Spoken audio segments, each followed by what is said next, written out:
Cette fois-ci, les émeutiers sont entrés dans l'immeuble. C'est ça, votre nouvelle France?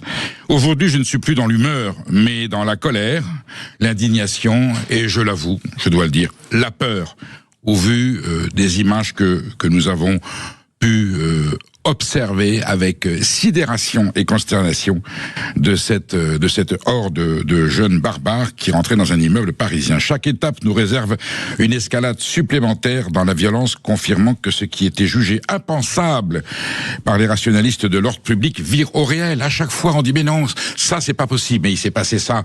Il y a eu, alors ça peut être sur le terrorisme, Mohamed Merah, mais non, il pourra pas y avoir Charlie. Puis quand il y a Charlie, mais il pourra pas y avoir ce qui s'est passé au Bataclan. Et on ne cesse de progresser ou régresser dans cette escalade absolument infernale.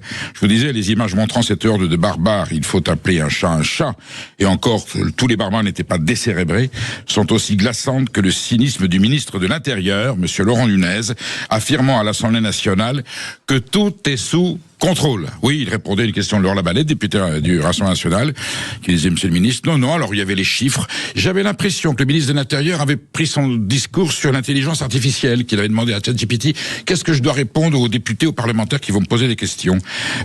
Cette scène, vue des millions de fois sur les réseaux sociaux et diffusée par quelques médias, est-elle le nouveau visage de la France? C'est la question qu'ils font poser.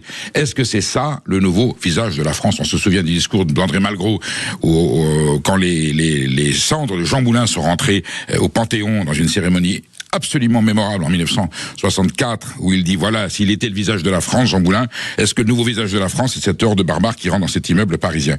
Le contexte est fort en symbole, car il s'agit d'un arrondissement parisien huppé, le 16e, où les habitants se croyaient en sécurité. Je pensais qu'en France, le domicile particulier, la demeure, était un sanctuaire de protection, où, malgré qu'il y ait des heurts et du désordre dans la voie publique, on se sentait protégé. Eh bien, on ne se sent plus protégé en France. En général, je dis, ce genre de situation s'observe en banlieue, dans les quartiers populaires, les zones sensibles, comme on dit. Mais samedi soir, c'était au cœur de la capitale, à un endroit censé être protégé, comme ces voyous qui mitraillaient la police avec des mortiers d'artificiers trafiqués pour en faire des armes à répétition. Je vais pas extrapoler, mais ce mec que l'on voit bombarder les policiers avec son mortier, on se demande que s'il avait un autre instrument dans les mains, je vais pas extrapoler, est-ce qu'il l'utiliserait de la même façon? Je crains que oui. Cette jeunesse est française pour l'essentiel, mais représente-t-elle la France républicaine de la Déclaration des droits de l'homme et du citoyen, ou au contraire la déshonore-t-elle?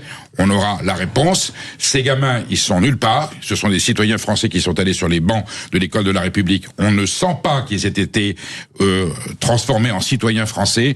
Et quand ils repartent chez eux, pour ceux qui ne sont pas d'origine française, et je fais allusion à l'Algérie et au Maroc, en Algérie et au Maroc, on ne se comporte pas comme ça. Et ils ne se comporteraient pas comme ça, parce que ce sont des pays où l'ordre public est respecté par la population. Rendons hommage à ces deux régimes, malgré qu'ils soient controversés. En République française, cette jeunesse peut se comporter comme ça. Donc je ne sais pas où on est exactement. Voilà, la République des droits de l'homme.